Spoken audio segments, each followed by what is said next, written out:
पिछली वीडियो में हमने मैथिली शरण गुप्त की सखी वे मुझसे कहकर जाते कविता की व्याख्याओं का विश्लेषण किया था। इस वीडियो में हम मैथिली शरण गुप्त की ही द्वापर विद्रता की कुछ व्याख्याओं की चर्चा करेंगे। यहाँ सर्वप्रथम हम यह देखते हैं कि विद्रता का अर्थ क्या है। विद्रता का अर्थ है बलपूर्वक पकड़ी हुई, अपमानित, तिरस्कृत की गई नारी, अर्थात बलपूर्वक जिन्हें उनकी भावनाओं के प्रतिकूल कार्य करने के लिए मजबूर किया जाता रहा हो। द्वापर की नारी पात्र विद्रता अपने पति के द्वारा अपमानित और लांछित बतलाई गई है। उनके पति यज्ञ कर्म में व्यस्त रहते हैं तथा अपनी पत्नी विद्रता को भोज्य पदार्थों का दान करने का भी अधिकार नहीं मानते हैं। वह उनके पवित्र चरित्र पर अविश्वास करता है, लांछन लगाता है, तरह तरह की प्रताड़नाएं देता है, पर पति द्वारा प्रताड़ित होने के बाद भी वह उत्तर देती है कि नारी के गर्भ से ही तुम्हारा जन्म हुआ है और वह नारी माता, बहन, बेटी अनेक संबंधों को धारण की हुई है, लेकिन नारी का चरित्र सदैव लांछन योग्य माना गया। ऐसा नहीं है, वह अबला होने पर भी नर से भारी है। इसलिए उन्होंने कहा एक नहीं दो दो मात्रा है नारी नर से भारी। इस प्रकार उन्होंने कहा कि नारी कोई अबला नहीं है बल्कि यह तो नर से भी भारी है। इस प्रकार इसमें नारी का जो चरित्र उन्होंने चित्रित किया है वह प्राचीन काल से ही पुरुष वर्ग नारी को बलपूर्वक अपने अधीन रखता रहा, उसे भोग्या मानता रहा और स्वयं को उसका स्वामी बतलाकर उस पर भांति भांति के अत्याचार करता रहा। इसी कारण उन्होंने नारी को अबला अभिदा से अभिमंडित किया।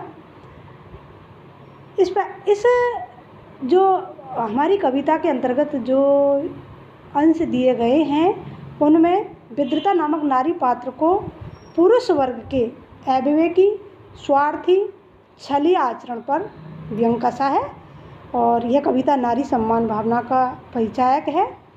और इसमें जो नारी का जो व्यक्तित्व है वह विभिन्न रूपों में उभर करके सामना आया है। यहाँ जो नारी चरित्र है वह जन कल्याण का पक्षधर है।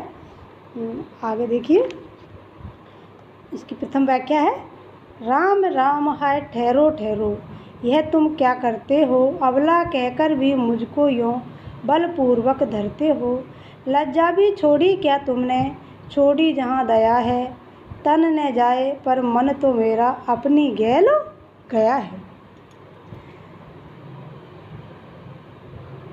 यह विद्रता नारी के कथन को उपस्थित कर उसकी परंपरा विरोधी भावना का चित्रण करता है।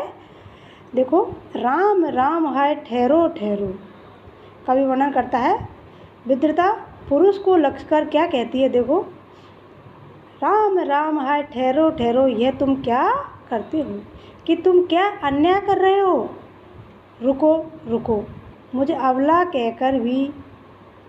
कहकर भी मुझको यूँ बलपूर्वक धरते हो, अर्थात तुम मुझे अबला कहकर भी इस प्रकार बलपूर्वक क्यों पकड़ रहे हो, बलपूर्वक क्यों प्रताड़ना दे रहे हो।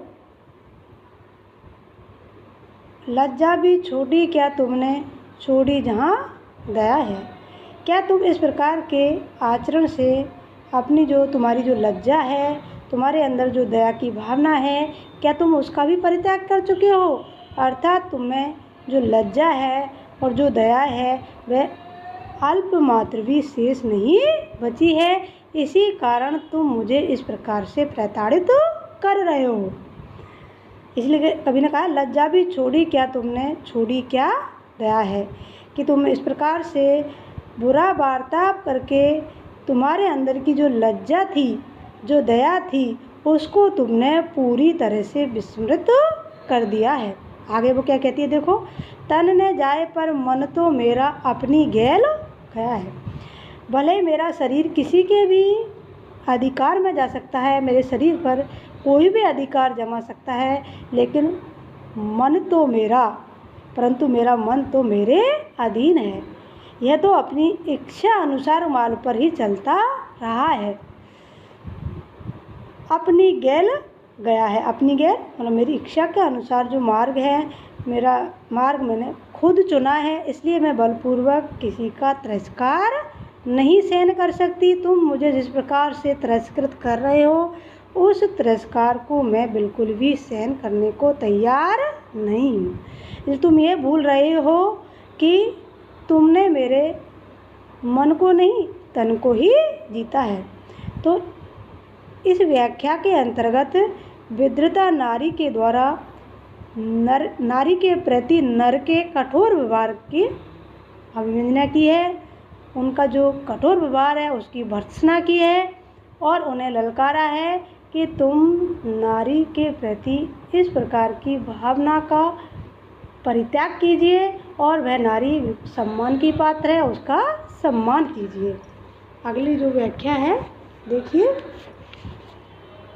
लोहित नेत्र फड़कते नथुने, विकृत बदन खरबाणी, नारायण मेरे नरमय है, कौन न्याय है प्राणी, रौद्र नहीं बीभत्स अशुचि है, आओ अरे नहाओ, ये शरीर अब कहाँ जाएगा, शुद्ध शांति तुम पाओ।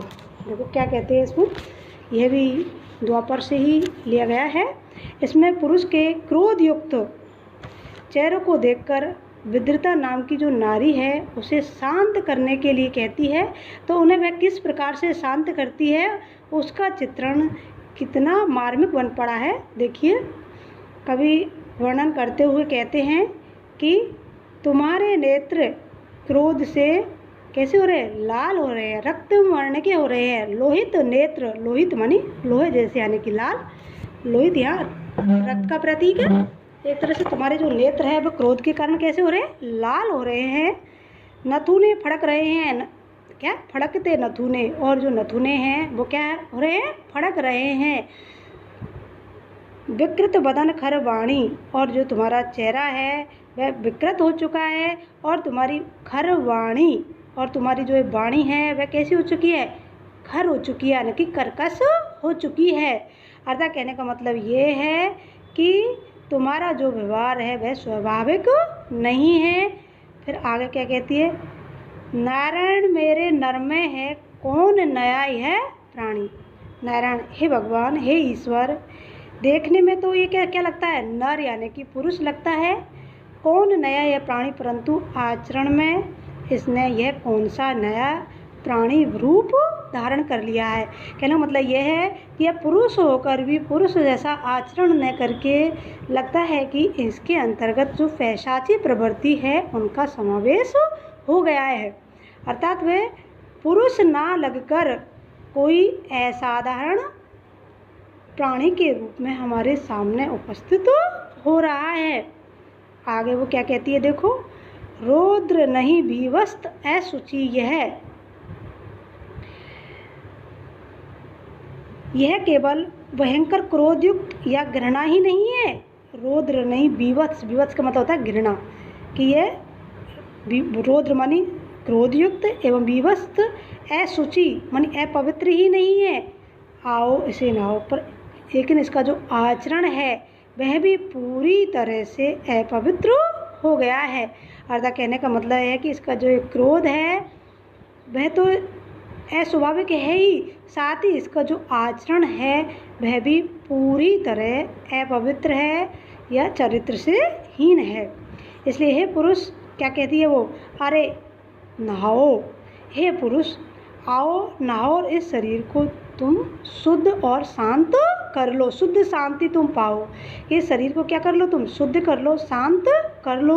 अब ये शरीर तो त्यागा नहीं जा सकता, क्योंकि ये तो इसका त्यागना तो ईश्वर की कृपा पर ही निर्भर है, लेकिन तुम इसे स्नान करके शुद्ध और शांत अवश्य कर सकते हो।